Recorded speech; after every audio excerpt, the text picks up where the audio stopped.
everybody, and welcome to a brand new episode of the 90th Minute. We are all back in our self-isolation. I mean, nothing's really changed. I mean, we've got Liam, Lucas, Greg, who's still an egg. I mean, I think Lucas might change that in editing, but... He's Eggy Greg? Yeah, we've had technical difficulties, so Greg is just staying as Eggy Greggy. But welcome back to once again, a new episode of 90th Minute. Football is still in lockdown, so is the rest of the world. So I hope everyone's safe and happy and doing well. Happy Easter, everyone. Yeah, happy Easter. Happy Easter. We're recording. That's why I'm an egg. We're recording this very late. Yeah, we all messed up tonight. Later in the episode. We all messed up? Yeah, well. Yeah, first it was Woz, then it was me. What did I do? I'm gonna play. You were streaming. Yeah, and it was important. I hit gold 1. It was great. That's just as ignorant. But yeah, later in making us wait. Later, Greg, shush. Later in the episode, we have a special guest from Brandon Smith. He's going to be on the podcast. Same kind of ordeal as last week, where it was me and Fabian, except Lucas is also asking some questions. If you don't know Brandon, he's a esports commentator for the FIFA scene, and he's also a Brighton supporter. So he answers some lovely questions and gives amazing answers. So thank you, Brandon, once again. But let's get into the football. Lucas, what do we have on deck? Well, we might as well talk about some top headlines that are going on because they're really... Well, there was some transfer rumors earlier this week, but they were debunked, so we'll talk about that Harry Kane first. to United, $200 million deal. Yeah. No, that's not what I'm talking about. Oh, okay. Jane Sancho to United for $200 million deal. That's not what I'm talking about either. What are you talking about then, Lucas? What are you talking about? Yes, Lucas. There's rumors of Messi to Inter earlier this week. Oh, right. That's a pretty big deal. It's not going to happen. Yeah, because Messi literally posted on Instagram, I think, saying fake news. Fair enough. Yeah. What happened now? It's fair to say that Lionel Messi is getting bored in his self-isolation as well, where he's starting to post more and read into the headlines, which, you know, footballers shouldn't really do. I think everyone is bored. I'm not. I'm having fun. If you're a competitive athlete who requires actually doing stuff every day, and then you're just sitting there, I would say they will be. Yeah, I mean, there's a TikTok on Barcelona's page of Messi juggling toilet paper, so, you know, there's that. But, yeah, there's these... the rumors was, like, Messi to Inter, according to former Inter president. Now, whenever I hear rumor about a former president saying something's going to happen, it never happens. It ain't happening, yeah. No. Like, have you ever heard of a time where a former president said something and the transfer happens? Ever? Not that I can recall. Not that I can recall. And you know, Messi did say that this is a load of bollocks. I'm not quoting him at all, but I'm just paraphrasing.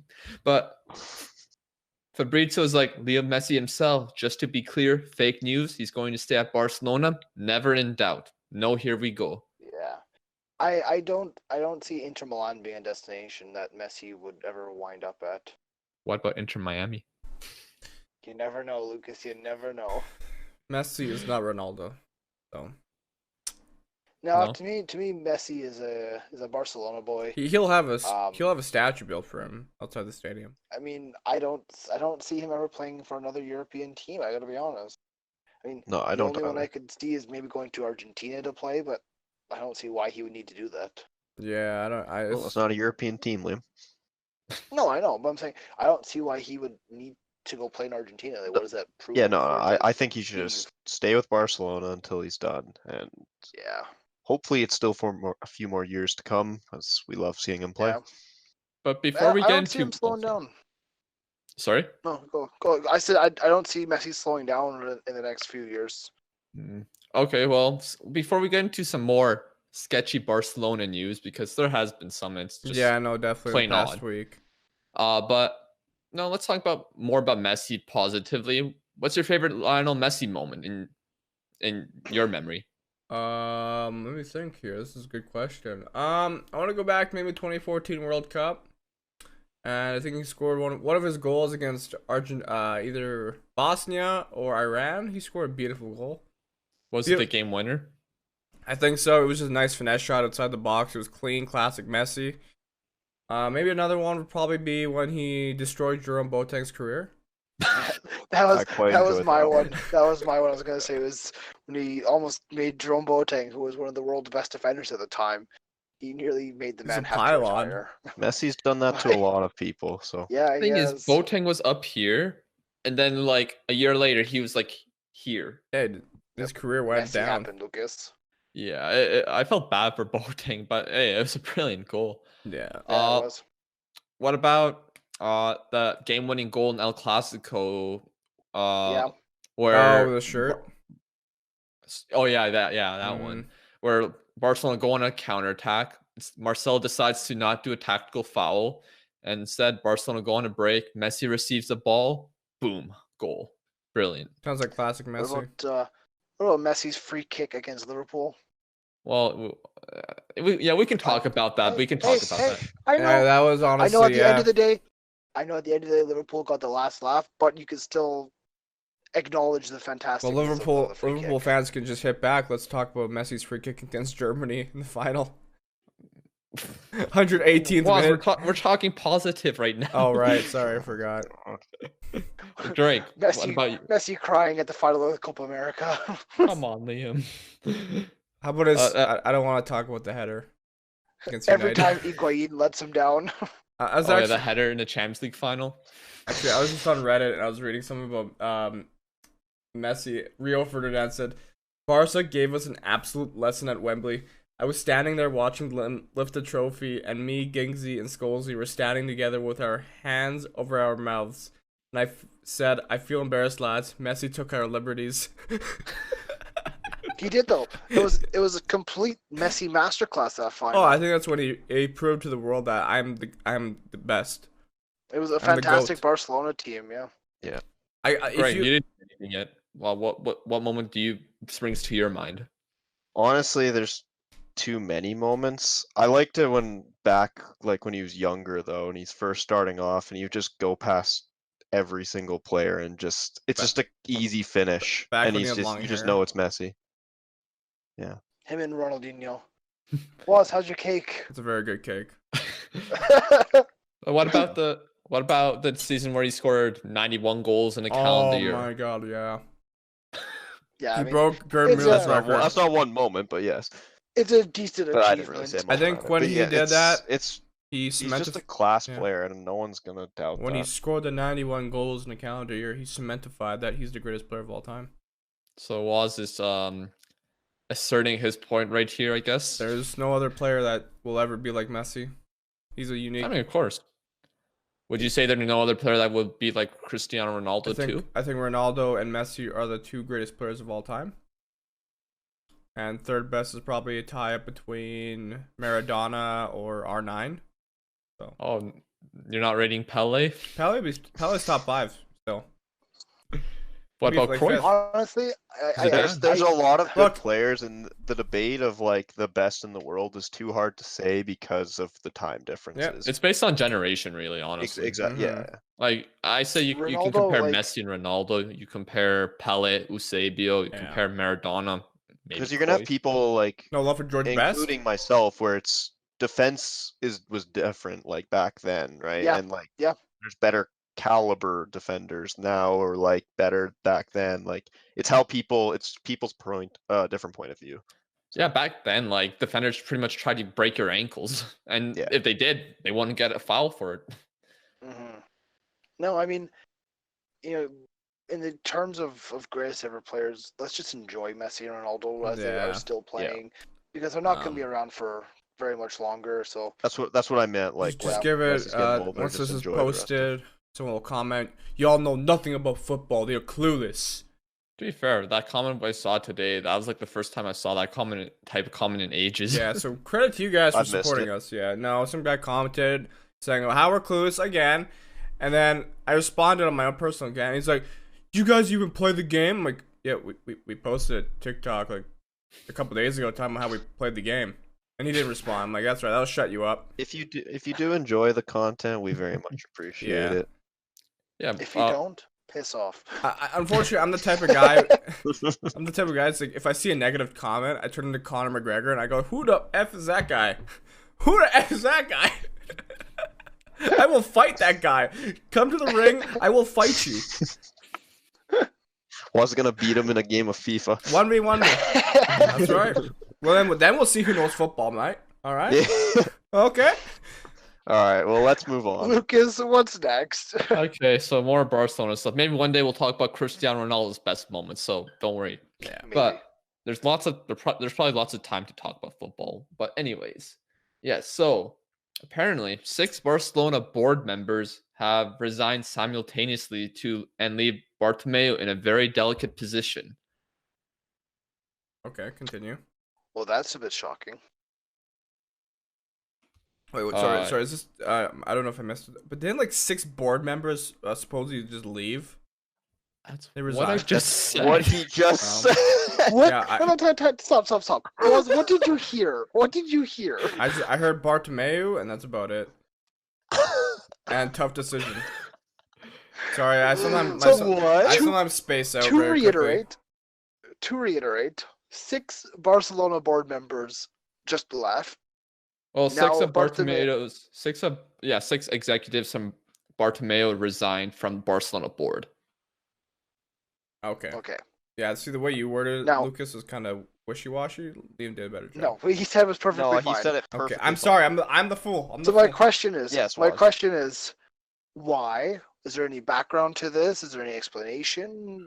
What Yes, there- Barcelona said.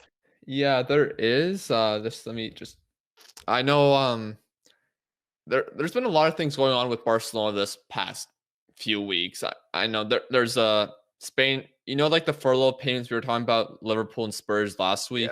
Yeah. And Liverpool reversed it, thankfully. But like, there's something similar in Spain, and Barcelona, Atletico Madrid, and Espanyol are following through with that. And they are following through that. And before that, though, Barcelona's players and board members agreed to cut their wages as long as those cut wages go to the other non-playing staff members. So it seems very odd on why they would do this. There's also this other controversy where I think we mentioned it a few months ago where apparently Barcelona hired this media company to talk badly about their players on social media and stuff like that. And that's starting to get exposed now. It makes no sense. Like Barcelona's really a weird. Call me It's crazy. such a weird team. But once Messi leaves, I think they'll have a harder downfall than Manchester United did when Ferguson left. I don't know why, but I have this feeling that this club is just going down the wrong direction. I mean, We'll see.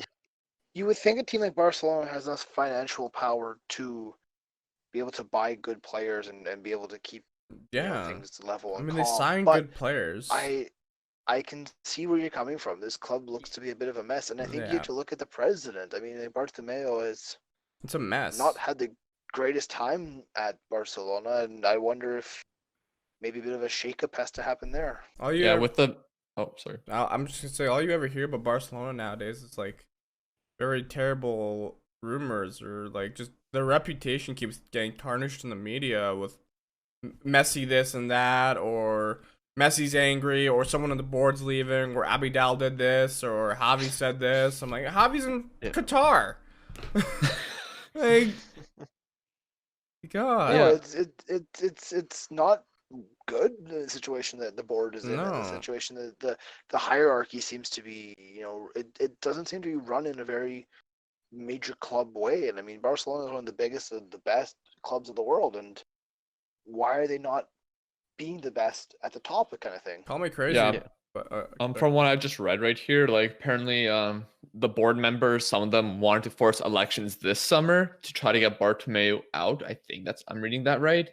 But then Bartomeu probably wasn't happy and asked those board members to resign. That was 4 board members, but instead 6 different board members resigned. And Am I not right in saying almost about 3 or 4 weeks back we talked about the Barcelona board elections and there was something going on there beforehand? Yeah, I guess this is kind of what relates to it. Like these board members were trying to push for elections this summer. Yeah. But now they've resigned. wow. Basically, Because from what Bartomeu.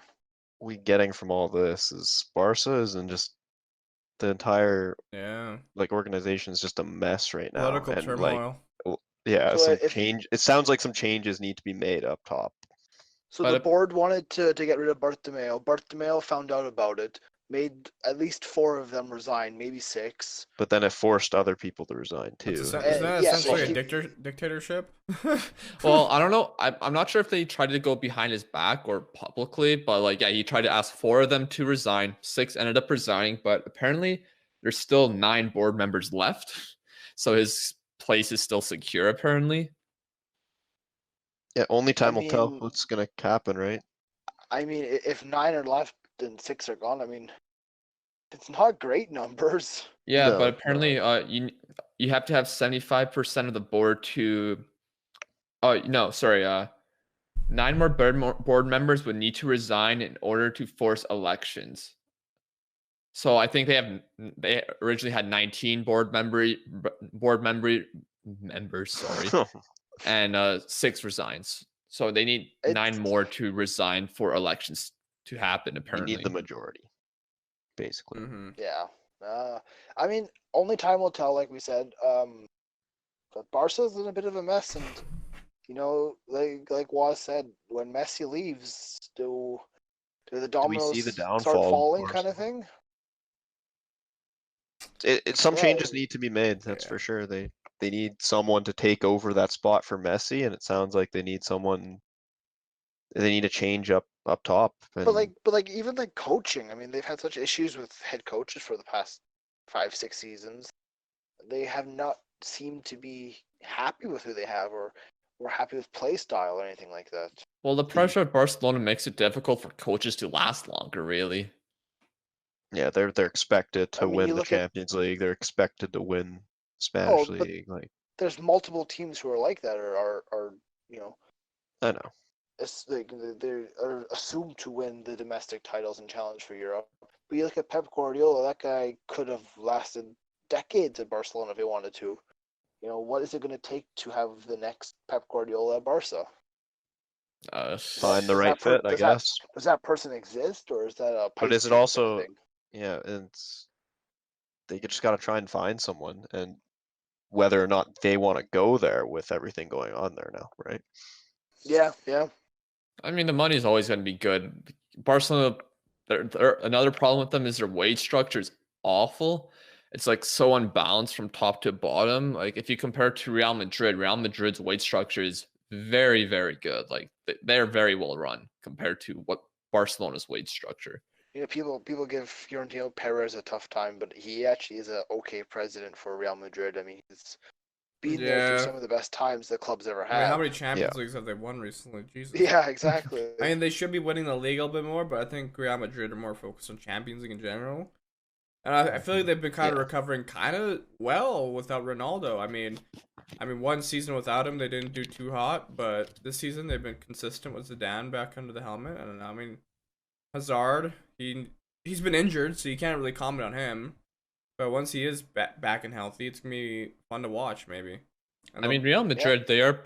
I know in Woz's Twitch chat when we played pro clubs that one time, twitch.tv/itswoz. I thank you very much. Some Los Blancos lover said that there's rumors of Camavinga, who is a Rennes player, I believe, who's 17 years old. He's already starting matches for the club in Ligue 1, and apparently Real Madrid want him and are willing to pay like 50 million for him. And Real Madrid have tons of young players all over their squad. Some of them are looking like very good players that could be world class. Some we're still not sure about yet, but they're still very young. So they're building very well for the future.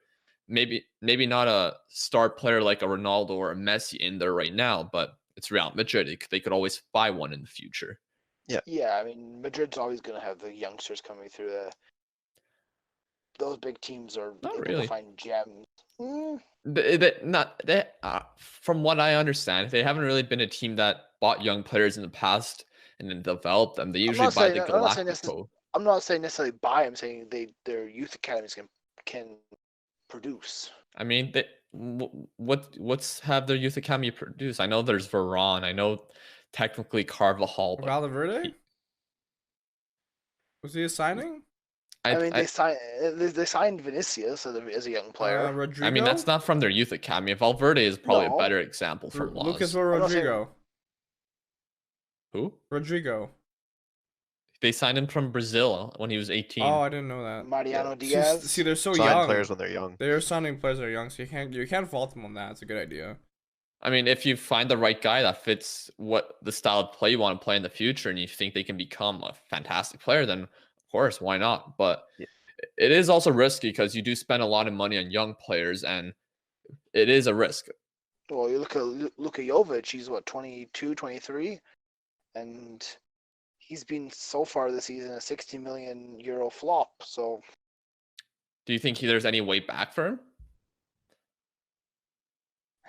I don't know. Madrid's a tough place to be given multiple chances. The Madrista fans are very harsh and they're very quick to cut off players. So it'd be interesting to see what his season and what his career looks like next year and in the coming years. Okay.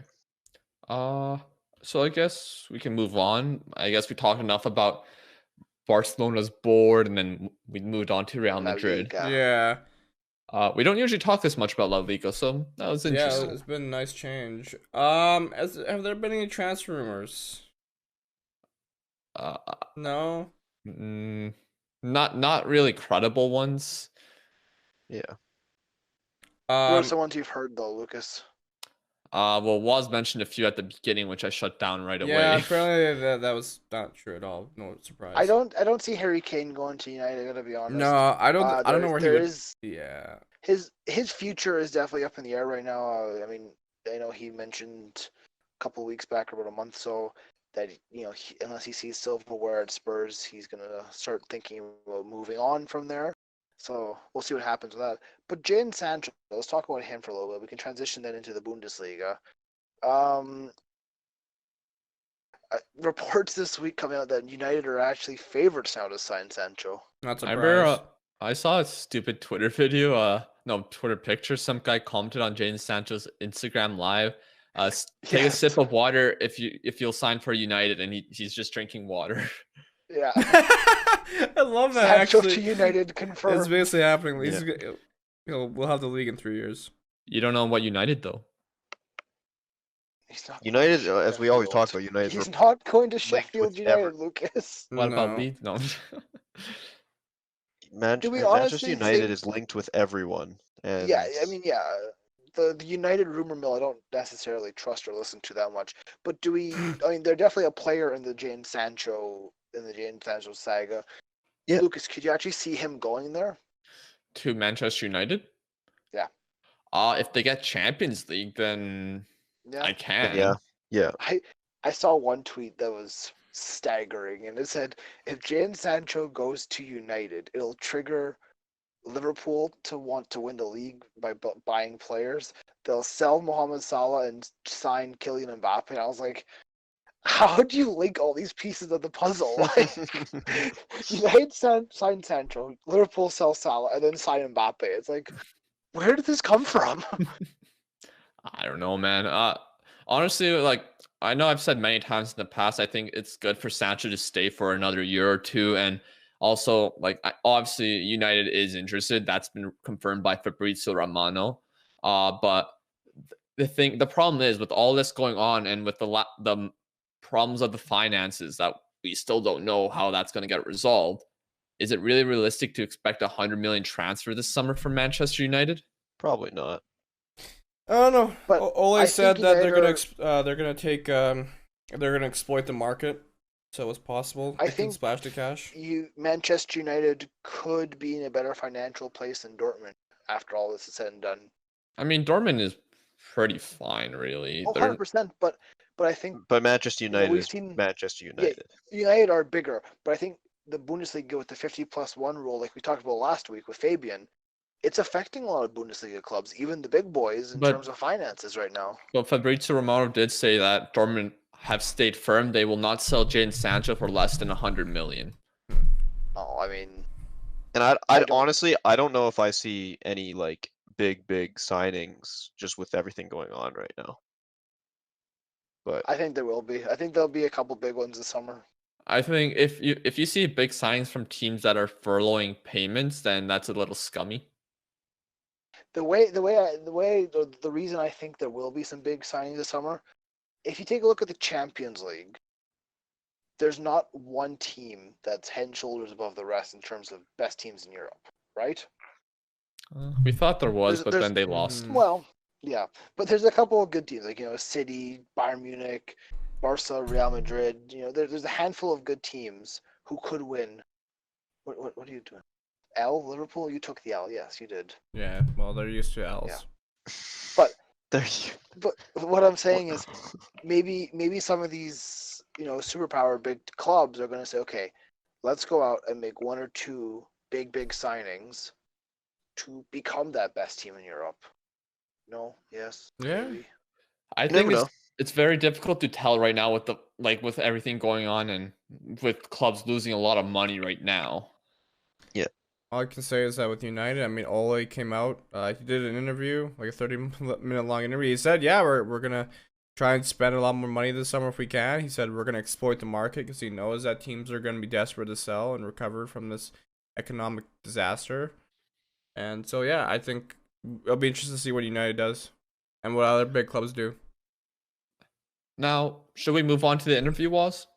Yeah, for sure, guys. So at this point, we're going to transition into the wonderful interview that Lucas and I did with the Brandon Smith. We mentioned beginning as an esports commentator for the FIFA esports scene. He's done massive tournaments like the Global Series, the FUT Champions Cup, the Premier League. Yeah, the list goes on. He's basically commentated on anything that's FIFA related. And he does commentary for the English and esports side as well. But you'll learn more with the interview. He's also a Brighton supporter, so if you want to learn more about a lower league Premier League side, then yeah, I think this is great as well. Yeah, we actually recorded this earlier today, so I mean, I'm pretty sure it's very late in the UK, so Brandon could not be at this hour with us. So there you go. Enjoy.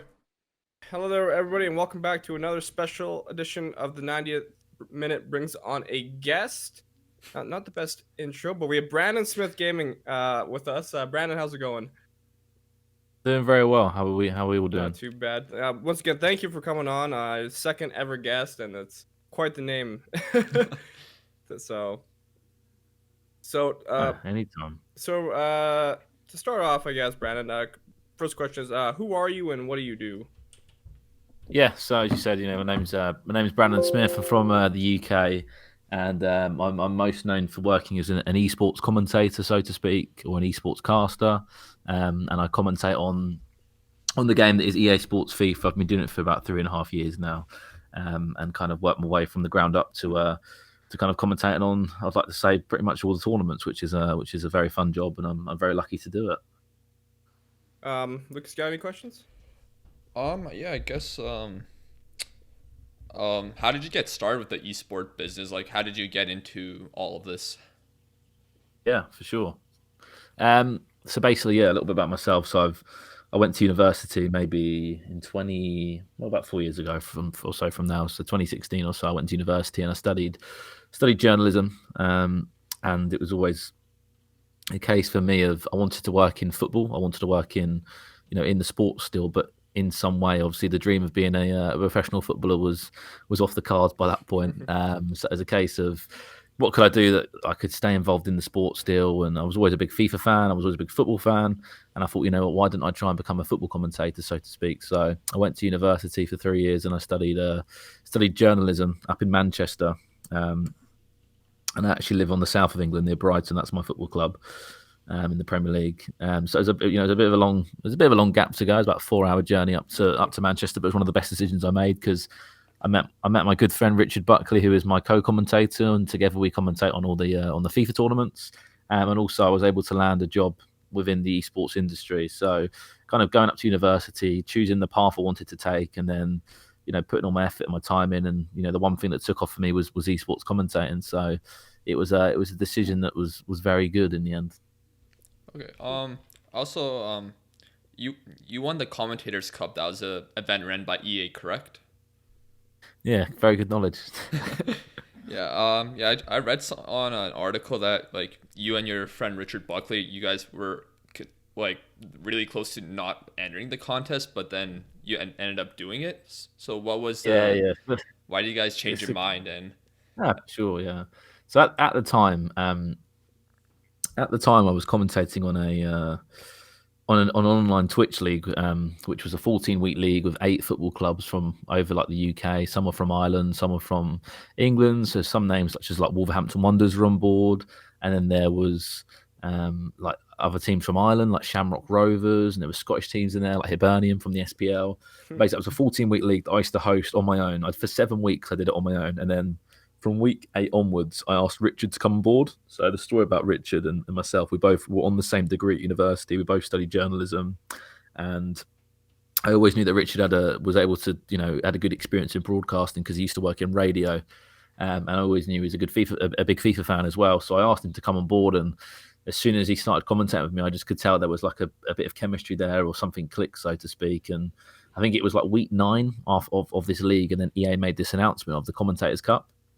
And we looked at it and we were like, should we go for that? Should we do it? And we were like, okay, we've got to go for it. We've got nothing to lose. We were going to go for it. So I believe the deadline was like 5 o'clock on the Friday, and we submitted ours at like 3 o'clock on the Friday. So we just got in the nick of time.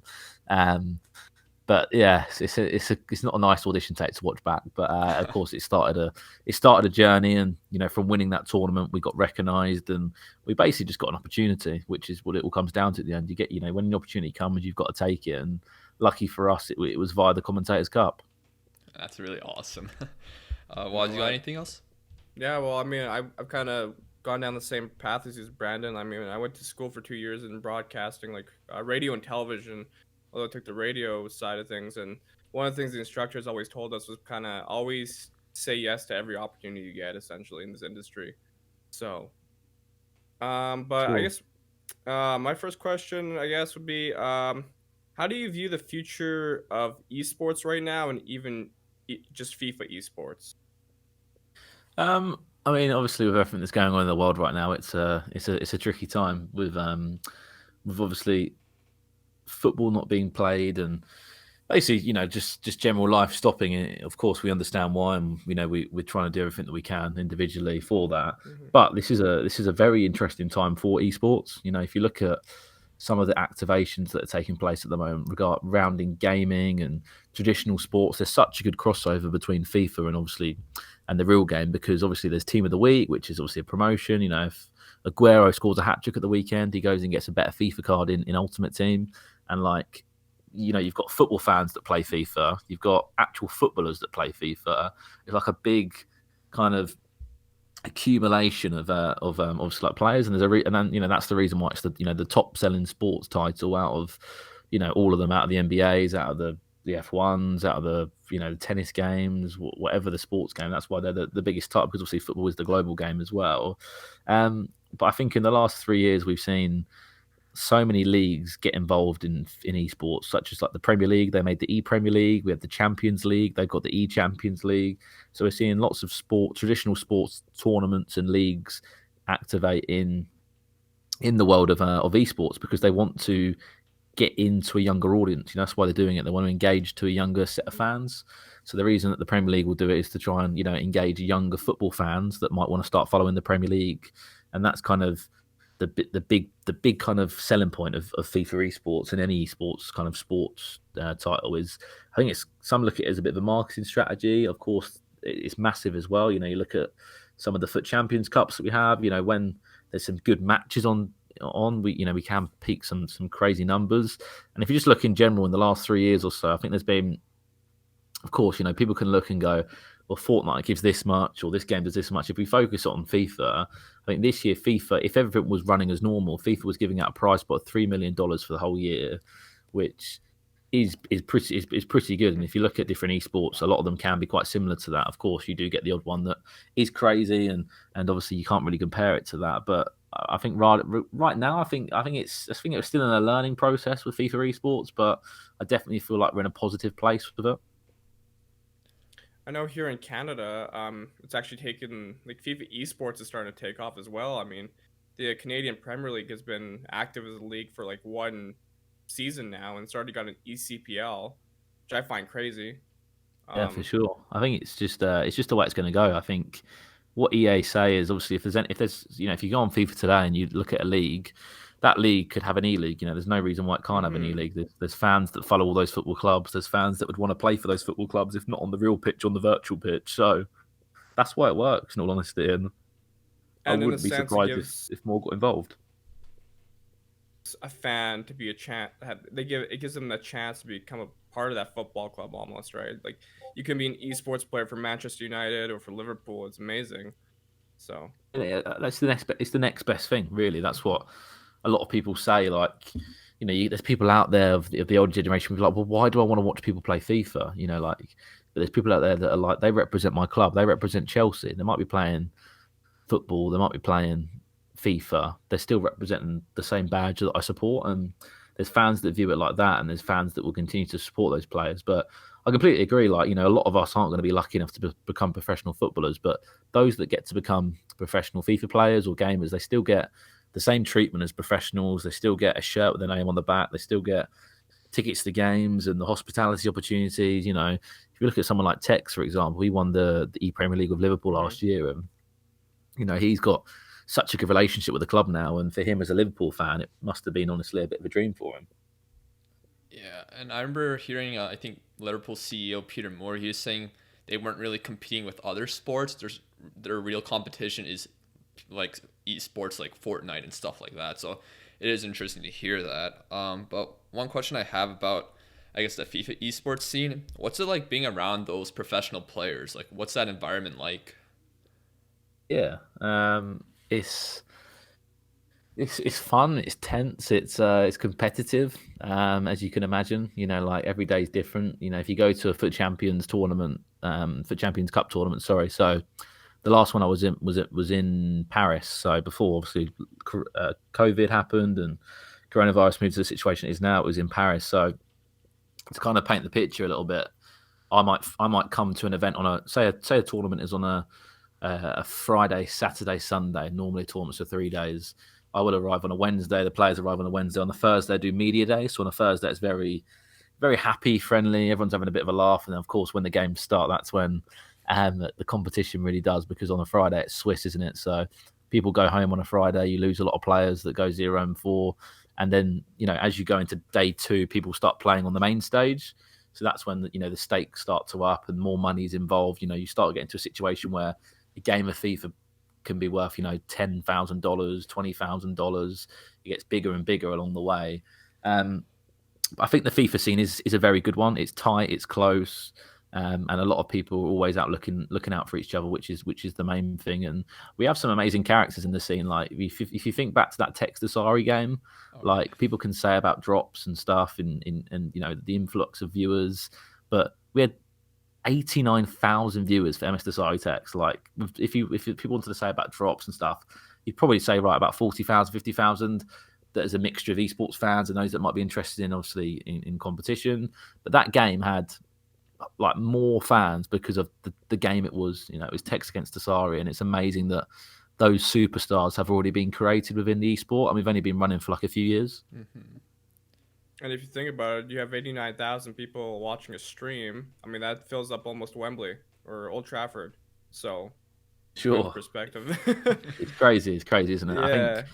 I think the one thing about Twitch is the same for me. Like when I stream myself, it's you don't look at you can't really look at the viewers as humans in some ways because it's so tough because you don't know who it is, you don't know what they look like. It's just obviously just names. But as you said it, like 80, that will fill up Wembley pretty much. It's mental. I guess one of my questions is kind of on top of the whole kind of pandemic right now. One of my instructors, she actually reached out to me and she asked me this question. How has esports been able to continue without interruption during this time?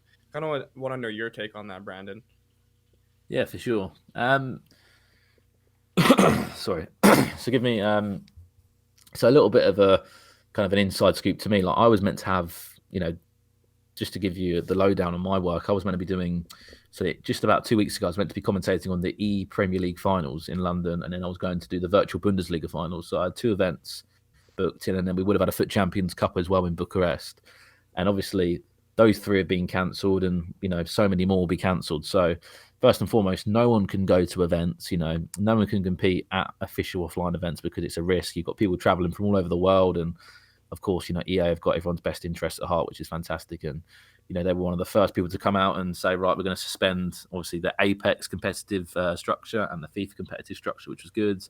But as I was saying earlier to Lucas as well, is that there's a big opportunity now. I think honestly, for example, I was able to commentate on a tournament last week that was made of English players. So England football, actual national football team, had a 16-man tournament of women's players, youth team players, and first team players. So we're talking like Sancho against Rashford. We're talking James Maddison from Leicester against Callum Wilson from Bournemouth. Like, all of these guys were playing in their homes, and me and Richard were able to commentate on the action. But that's a perfect example of an activation where you can say to everyone at home, you can spread the message about staying at home, save lives. Let's try and raise some money as well. And they did raise money alongside it on Friday, and they had like a total of like 1.2 million hits just off Twitter. Like, there's fans out there that want to watch FIFA. There's fans out there that want to see these personalities. So, regarding your question, I think it's an exciting time. Of course, we know what's happening in the world right now, but people need to be entertained. People need content to watch. People need stuff to watch, and esports is that angle, especially for traditional sports. If football clubs want to get involved or run tournaments, I think over the next month, 2 months, however long we go, COVID can run on for, I think we're going to see loads of different activations that could pop up. For example, you saw the EA Stay and Play Cup. I'm going to be involved in that one next week, which is really exciting. There's 20 clubs from all over Europe that have got obviously a football player for each of them, and that's going to be to raise money for charity. EA have donated $1 million to charity as well. So many like cool activations like that are going to get football fans excited. And again, it's all based around esports. It's all based around kind of video games. What was it like? Because you said you worked for England for that, for the casting call. What was that like?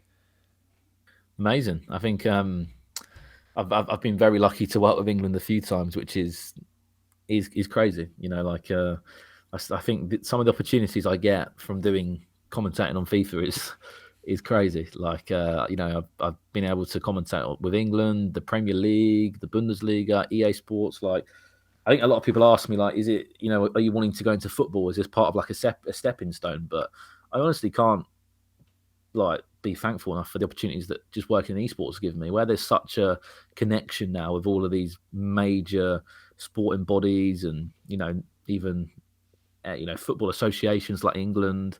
They want to get involved. They want to engage a younger group of fans. And lucky for me that me and Richard, we fit into that kind of category of a niche where if you need FIFA commentators, lucky enough, we're in that, under that umbrella that can be used. So yeah, it was a massive privilege for me to work with England again, and hopefully I'll get the opportunity to do it again. Like I was gonna ask, was that the Stay and Play Cup? Like, how exciting is that for you? Can you kind of explain the tournament kind of a little bit more? Yeah, for sure. So it's a 20-player FIFA tournament that's going to be kicking off on Wednesday. So it's from the 15th to the 19th of April. So obviously for this Wednesday coming, when the podcast comes out, it will be on the 15th, and it's going to be 20 football clubs in there from all over Europe. So I believe Lyon are involved. We've got Lyon. We've got clubs from Denmark. We've got clubs from Finland, so all the Nordic regions. We've got Premier League clubs involved as well. Liverpool are going to be involved. I believe City are involved. We've got German clubs as well. Borussia Dortmund over to Portugal with the likes of Benfica, I believe, as well. Like, there's so many clubs involved, and it's going to be exciting. I think what we're able to do here is we're able to get 20 sets of football clubs with all their fans to get involved to watch this stream, plus to have FIFA fans, plus to have general football fans involved, all to spread that message about staying at home and trying to do the right thing, and also to raise a lot of money for some charities and some causes that really need it with everything that's going on in the world. So yeah, so it's a 4-day tournament. It's a 5-day tournament. Sorry, so it's a 5-day tournament. Yeah. So it'll be 20 players, and it's literally single elimination. So some people will get a bye in the first round, and then it's basically whoever can go the furthest and whoever can win the tournament. So out of the list of players, I really don't know who's going to win. But they're playing with their own football club, so they're playing with Liverpool, they're playing with Dortmund, so it really can go anywhere. So it's not Ultimate Team involved. I think they will play 85 rated, so it will be fair down the middle. Obviously, because Liverpool might have a completely different team to somebody else. And if you guys are also interested in you getting involved with this, it's the Stay and Play Cup, right? Yeah, the Stay and Play Cup, and it'll be on EA Sports' Twitch. We'll put the link in the description to more details if you guys want to get involved and donate potentially as well. That'd be amazing, right? So, no, that's awesome. I guess my last question that's FIFA related is Brandon is also a Guinness World Record holder now for most FUT draft wins in 24 hours. Can you just take us through that? Yeah. I think someone's already tried to beat it, to be honest. Fingers crossed they don't.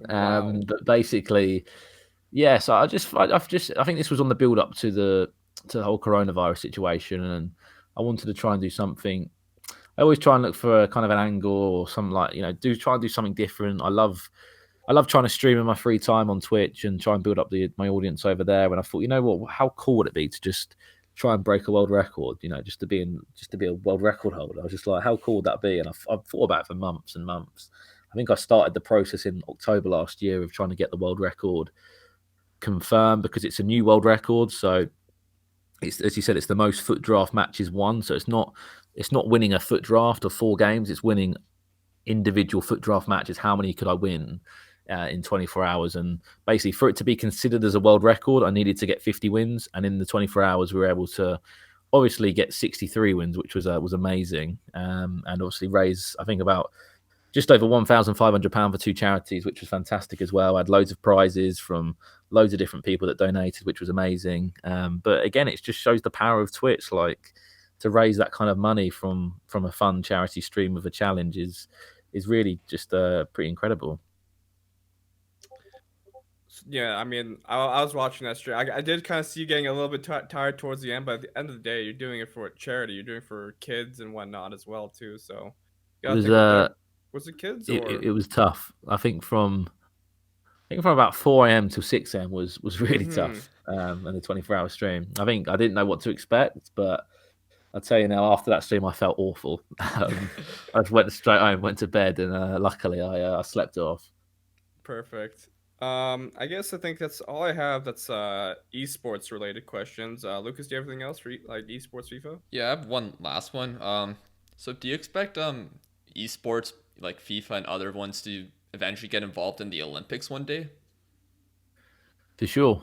I think we would have already seen that this year, not with FIFA, but we were basically, if Tokyo was going to happen, we were going to see Rocket League and Street Fighter involved for the first ever time in the history of the Olympics that esports was going to be involved. And I think it was 2017, I was able to go out to Switzerland with Richard, and basically there was a big meetup in the Olympic headquarters in Geneva, and it was basically a big meeting and a big conference about, does the Olympics need esports? And I was there with Richard doing a showcase for FIFA, so it was 2 FIFA players that were playing, and we were commentating on it to showcase the game.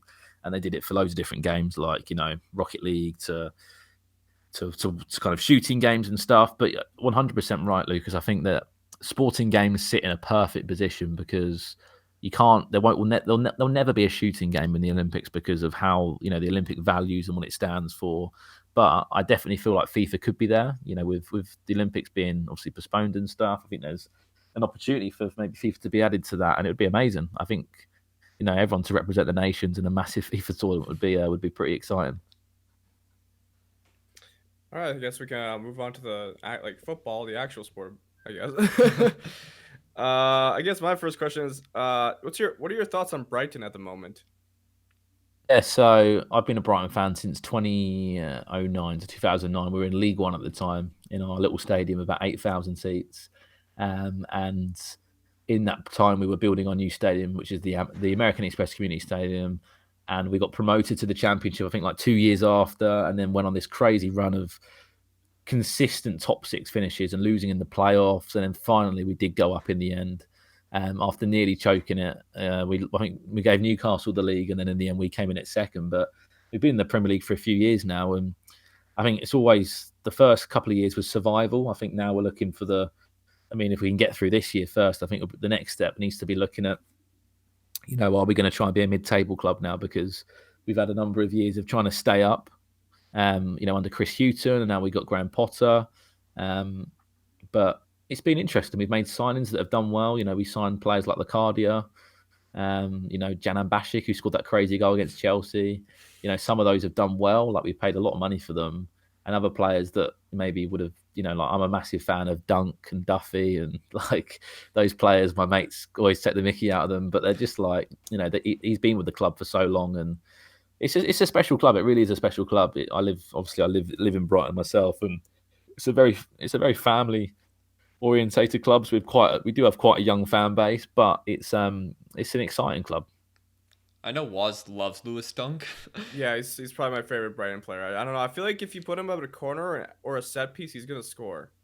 He's just such a classic centre back, isn't he? Yeah, exactly. I mean, personally, I would love him at United. I think he fit well in. I mean, Bruno Fernandes tossing up crosses to Lewis Dunk, that's a goal every time. But he's also pretty good at passing the ball off from the back. Yeah, but I was looking at Brighton's past seasons. I saw one in the 2014-2015 season. He was your guys' top goal scorer in all competitions. There you go. Was that must have been in the championship? Yeah. Yeah, you guys finished 20th that season. Well, yeah, that was a dodgy season, that one. I mean, Lewis Dunk he's quite good at free kicks as well, it seems. That free kick he took, oh my god, against Liverpool. I'll never forget that one. But yeah, I think Brighton is we've got some interesting characters in there. Like, we know Malpay now as well, who signed from Brentford. I've played him about 4 times at FIFA. He's a big FIFA player, and he's absolutely smashed me every single time. His team's just a joke. He's got icons in there and team of the years in there. He's 99 owned for Item as well. Oh gosh. Yeah, it's pretty crazy. But no, yeah, I think we've got a mixture team. I love players like Dunk and stuff because they've been at the club since they were young and they've come through the youth systems. But he's just he's just a classic defender. I honestly reckon we could lose him though. If we were to go down or something, I reckon a decent Premier League club would sign him up. Well, are you worried about going down at all? Because, yeah, you guys are 2 points above the relegation zone, and before the Premier League was postponed, you guys didn't win a game since, I think, December 28th or something. Yeah, I don't think we've had much luck in 2020, in all honesty, in regards to results. I think the last game we won, I actually went to, I think it was just a few days after Christmas, and it was against Bournemouth, one of the games we got a result with, and that was at our place. But other than that, we've really, really struggled. I think every club goes for it. I think for the first half of the season, we were pretty solid. We were in a good position. We were maybe pushing 14th, 13th, and kind of around that area. Then when you get into a bad patch of form, especially in the worst part of the season, if you'd rather have a bad patch of form at the start of the season than turn it around. But yeah, I'm certainly worried. I mean, some would say this break maybe could be a bit of a blessing in disguise for the club to go away and obviously when they can train again to get fit and to come back with a fresh mindset. But I definitely am worried. It's just a case of you got to take it game per game, and every point is massive. Every game's a cup final. But we've stayed up for so many years. I honestly think there's clubs in a worse position. Yeah, I was gonna also ask, just like, how long have you been supporting Brighton? Yeah, so 2009 I started supporting Brighton. I got involved as a kid. I hate to say this, but as a kid I used to look at United and like United. I was a big fan of the likes of Louis Saha, Alan Smith, Park Jae-song. Those are some of the all-time greats. But 2009 I got involved with Brighton. I got involved with like the kind of community schemes, and I was like, the thing that kind of wowed me about Brighton was I was maybe about 10 years old or something like that, and I'm getting to meet all the Brighton players. I'm getting to go to the open training sessions, and it's something that if I supported like a bigger club at the time, you just never would get the opportunity to do that, to meet the players, to get pictures with them, autographs and stuff. And that's kind of how I fell in love, all those years ago. So that's where it started. And I used to go to the FA Cup games, obviously quite a historical English competition. I used to be able to get like FA Cup tickets for £5, which is cheap, as a young teenager. So I'd be able to go to those games, and that's kind of where it all started for me. And then I had a season ticket in the new stadium in the Amex, had that for 2 years. Was able to see some amazing cup matches there. I think we we kept on beating Newcastle somehow in the FA Cup. We had played against Liverpool in the Carling Cup at Brighton. We had Arsenal a number of years, and this is when we're in the Championship, by the way. That's why those games meant so much. But yeah, it was an amazing situation. It was an amazing time, and I still love the club, and I've been very lucky to work with them a few times. What was your favorite moment as a Brighton supporter then? Oh, good question. I'd probably say there was one that stands out for me. It was our first ever game in our new stadium. So we built this £90 million stadium called the American Express Community Stadium, and it was our first game. I think I was actually on holiday in England, up in Nottingham. So Nottingham to Brighton, just to put it into context, is like 6 hours in the car. We were on holiday there, and this was the first game of the season ticket, and I was with my dad, and I said to my dad, "We've got to go to this. We've got to go to this game." And he was like, even if it's a 6-hour drive there like that, we have to go to it. And we went to it, and we were 1-0 down against Doncaster Rovers. I remember it to this day, and one of our new signs at the time, Will Buckley, was able to bag 2 goals. Our first ever game in the Championship, our first ever game in our new stadium, and we snatched it in like the 88th minute to win the game. That was unreal. Other than that, just I don't know if you guys remember the player called Leonardo Ulloa. Oh yeah, he's striker, played at Leicester in that. When we played Arsenal in the Cup, when we were in the Championship, we had some amazing games. And for me, I've always loved cup matches, like some of the cup runs. The FA Cup's amazing, the Carling Cup's amazing. I mean, getting promoted to the Premier League, of course, has to be up there as one of the big achievements. But I've always loved cup matches and upsets. And I'd probably say, if I had to say one standout, I'd say that first game in the new stadium. Was the match of the cup, as our other co-host Liam says. I mean, he loves the cup matches and the FA Cup especially. I think a question I was going to ask you definitely is, what are your how do you see, maybe from your point of view, the Premier League continuing? Do you think they'll continue, or do you think the league should be avoided? It's a tough one, isn't it? I mean, I heard a rumor the other day. Someone said that they would go to China and play the game. So I was like, what an absolute load of nonsense that is.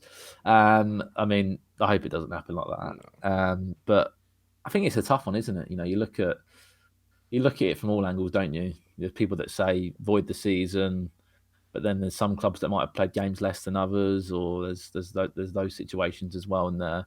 To be honest, the way I look at it right now is, and this is from my side again, if in an ideal world the whole COVID-19 situation is maybe cleared up by, we're talking, I don't know, maybe August somehow, to play the majority of the games from then onwards, and then kind of just have a very short break before the next season. I don't know how many games you could fit into a short space of time, but I feel like you need to play it. I just feel like you need to play it out, and I expect quite a few leagues. I know the Belgium league has done it another way, but this is kind of like a sport life-changing moment that I don't think anyone knows how to react. I think when one league starts moving, one big major league, we're talking Bundesliga, La Liga, Eredivisie, Liga 1, like when one of those moves, I think the Premier League moves with it, or if the Premier League moves, the others all move together. So I would like to see it played out. It just, of course, we don't know the current situation.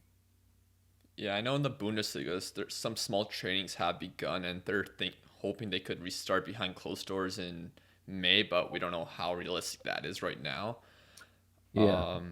But I guess I have another question about Brighton. So what are your thoughts on Graham Potter, as he had an interesting reputation coming in with his style of play with Swansea, and also he was coming in after longtime manager Chris Hughton left? Yeah, I'll be honest. I was a little bit worried, in all honesty, because we had Chris Hughton, who I think it was an unfair sacking overall, because if you look at him, he's a guy that picked us up when we were like having an awful season. That season you alluded to, and we finished like 20th or something like that. It was a season that was awful for us, and then he stayed with us for so many years after that, when we got so close to promotion when he could have left. But he stayed with us, and then he got us promoted. Then he kept us up in the Premier League for 2 years. His football style was not great. I think that's the big talking point of why he did get sacked.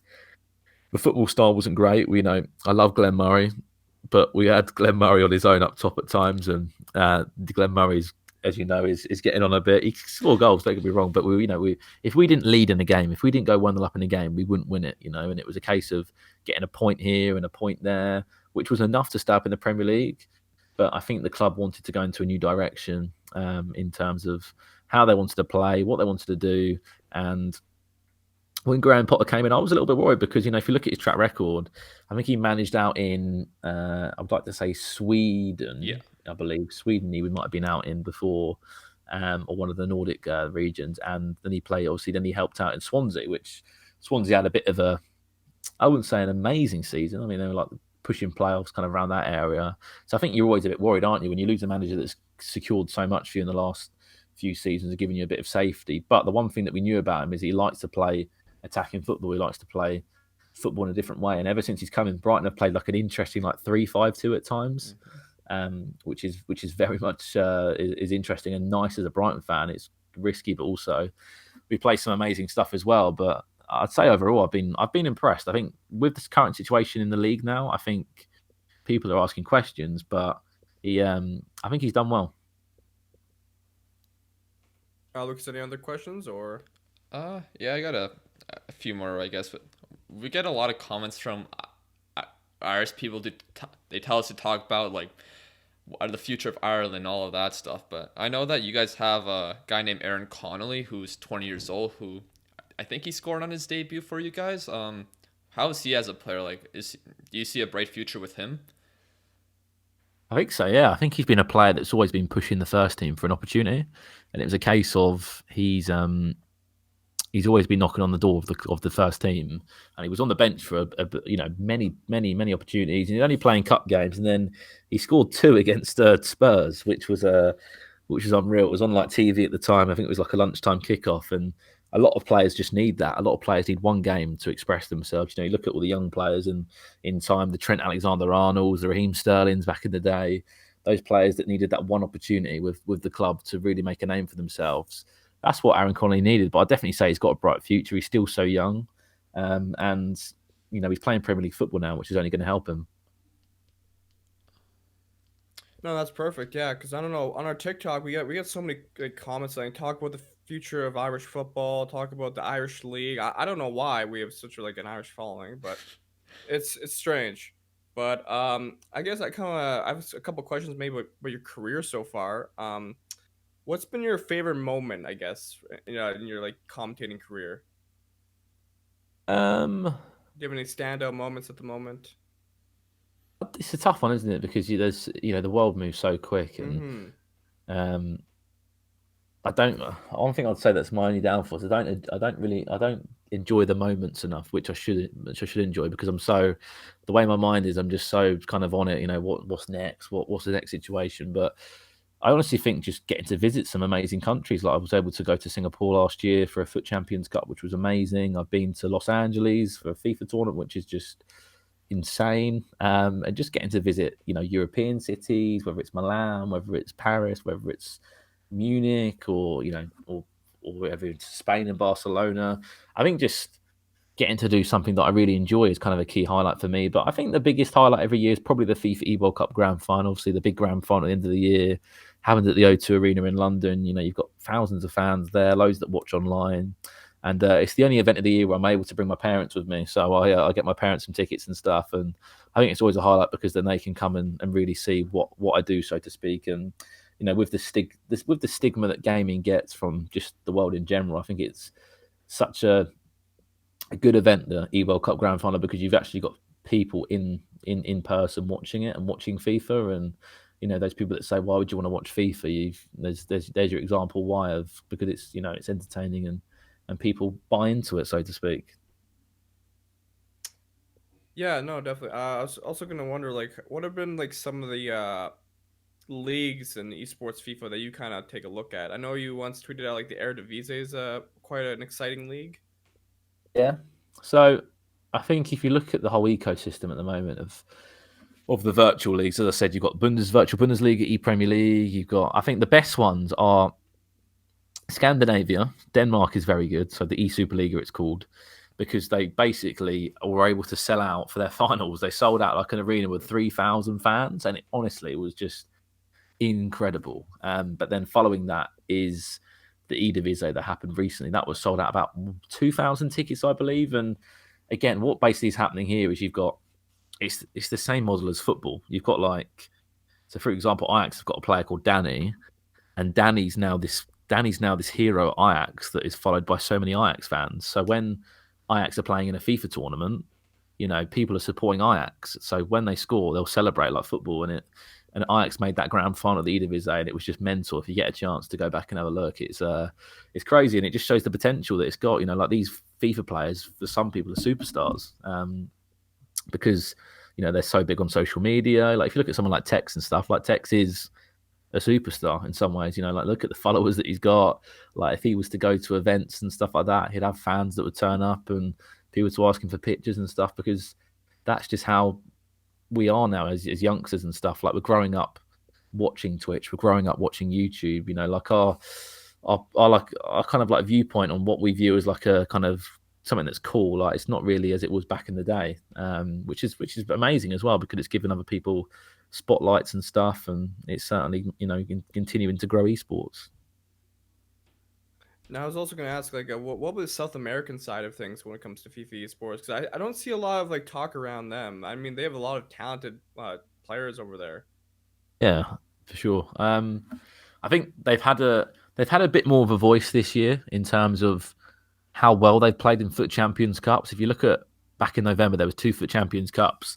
Brazil were like making top 4 finishes, which is like unbelievable, and they kept on, you know, circulating in knockout rounds and stuff. And you know, it was a lot of the talk saying South America dominance. I don't know if you saw the Libertadores as well that was announced. I think so. There's going to be an Libertadores. There was meant to be a FIFA tournament for that, so that was a South American FIFA tournament. So it's like a little bit like, you could say, like the Champions League, but for the South American region. And on top of that as well, there are some leagues that are slowly circulating regarding E-leagues, but it's definitely a region that's got so much to give. You know, if you look how big Brazil is, you look how big South America is, there's so much talent there. And, you know, you look at Zizinho, it was about time that a South American player won a FUT Champions Cup. Zizinho, obviously the Brazilian player from Benfica. Yeah.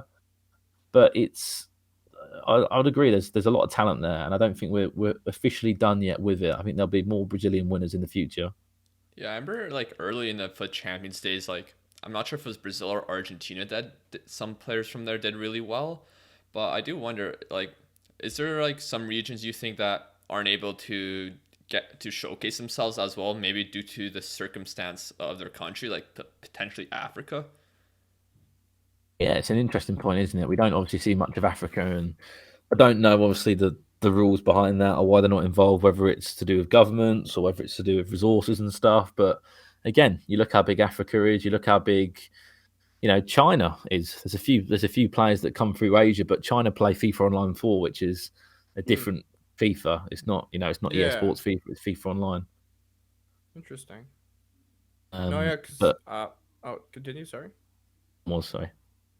Oh no, you continue, sorry, that was my bad. It's all right. But yeah, I think they're just brought up with a different game. So, you know, like technically we could say, why are Russia not better? Because Russia have got such a big country, so to speak. So it's a tough one, really. You look at the big countries in the world, you'd think maybe they've got more talent, but it's mainly Europe that dominate in the nicest of ways. Like, you know, if you look at all the winners of FIFA E-World Cups, I know I say that and people will be like, well, Mr. Sorry won tournaments as well. I fully understand that, but it's mainly Danish, it's French, it's Spanish, it's English. Like, those are the countries that I think have grown up with FIFA, like, and played a lot at a competitive level. Yeah, I know we have a few competitive players here in Canada as well, so it's quite interesting. I was gonna ask I had a couple questions in mind. Lucas, do you have anything else? Not really. I think everything I had was covered. Okay, I have a question. Okay, here's my final question. Now, I don't know if you can answer this, but how come we've never seen like a Twitch Rivals event for FIFA? Great question. One that I'm waiting to hear more on. Yeah, I think it's I'm lucky to have a few contacts at Twitch and stuff, and in the past I've commentated on. Don't know if you remember, it was called the Kappa Cup. It was like ages ago. I think so, yeah. Oh wow. And Jesus. that was like one of my first gigs as well with Richard. That was a little bit after we won the Commentators Cup, and it was with, I think, Bates. Basically, everyone was playing from home, but we were commentating on it. I think for some reason we got flown out to San Francisco to commentate on it. So like, everyone was playing from home. We got flown to San Francisco. We only stayed there for like 48 hours. We arrived, commentated, and then just like flew back. It was like so random, but I think that's where the Twitch studio was. But I definitely think like there's a scope for Twitch rivals to do something. I hope they do, because I'm a huge fan of Twitch, and without Twitch, esports wouldn't be esports to the day it is now. So fingers crossed we can see something. Yeah, because I don't know, because you see all these like marquee games like League of Legends, Fortnite. They always have like a Twitch Rivals event where they bring in the pros, but they also bring in like the content creators, which is nice. It shines a light on the content creators. I mean, maybe we'll see Brandon playing him at a Twitch Rivals. I don't know, but Never. I think never. No, I don't know. I think we need a different commentary team, but no, yeah. I mean, TwitchCon Amsterdam, I think would be the perfect spot for that as well, especially for like a live Twitch Rivals event. Yeah, for sure. I'm gutted that it got cancelled. I was actually looking to. Are you going to go that way, or? No, I was gonna go to San Diego. It's likely gonna get canceled this year as well, probably with how everything's going on. But yeah, unfortunately, there's not much we can do, is there? Yeah, but I think that's all the questions we have. Brandon, thank you so much for joining us. We really appreciate having someone like you on the podcast. Anytime. Thank you very much for having me on, and keep up the great work. Where are some places that people can find you if they're more interested? For sure, it's just at @bsmith_esports on pretty much anything. If you want to watch some amazing TikToks, then come over. I've somehow found the TikTok train, and I'm not hopping off it anytime soon. Okay, I guess that's my last question. What are your thoughts on TikTok right now? Because I find it personally amazing. It's brilliant. I think the engagement's amazing on it, and if you choose your niche, you can do really well on it. So that would be my advice. Choose your niche, kind of mix it in with the trends, and who knows what can happen. Perfect. Thank you very much once again, Brandon. Have yourself a wonderful rest of your night. Thanks, Brandon. And now we're back. Lucas. We're back. Wow. I hope you guys enjoyed that. Wow. Thank you again, Brandon. Yeah, thank you for that. Thank you for joining the 90th minute. We greatly appreciate Hopefully we can have him on again. Your fantastic comments. Hopefully you enjoy the guests being on and joining the 90th minute. I think I've got a guest in the works for next Sunday, and Woz, I'm going to need you to be involved with that one. Okay. Oh, really? I don't like this. I think I got one. I got one. Don't you worry. I know Woz has been working very hard on the sides finding guests, which we appreciate. Yeah. Now Liam's working hard too. Very nice. I don't work hard. Okay. No, you don't. But I think there's only a couple things we should discuss before going to questions. Some Bundesliga players have begun kind of training. Very limited. Yeah. I forget which teams it was. Luke, do you know? I know I saw Bayern training. I know Bayern. I forget which others. There's some smaller teams. Was it Schalke? Let me see. Bundesliga. They're not a smaller team, but not smaller, but yeah. Lucas, while Woz is looking this up, would you be able to look up the details about Jordan Henderson and what he's done with initiative he started this week? Yeah, I can find it. Captain Jay Hendo, the greatest man in Europe. Yeah, him and a bunch of Premier League captains and players in general have been doing a ton of work this past months, really, ever since this disease has been spreading around the world and the Premier League has been shutting down. They've been working very hard to make sure they could help the NHS. Yeah, it's very good to see certain players and especially team influencers to step up and really help out in any way they can. Yeah, totally. I did find the Eintracht Frankfurt midfielder Gelson Fernandez says players feel lucky to be back in training and he thinks the Bundesliga could restart in late May. Of course, behind closed doors. He says, I think it's impossible to think that in June, July, August, we'd be playing in front of 50,000 people. Yeah. So when football does come back, it'll be behind closed doors for a bit, which is fine. Yeah. I've been hearing people thinking they'd be surprised if football without closed doors happens again this year. Yeah. Yeah. I think unfortunately only time will tell, like we've been saying a lot. I think the key thing is, like, before they do, they have to make sure that all the players, because there have been so many players that have been diagnosed positive with the coronavirus, so they're gonna make sure everyone's, they've got that out of the way. No player has it, of course. Yeah, they're not gonna risk a player's safety. They're gonna make sure everything's clear and then get it back. Yeah, and then what other news is there?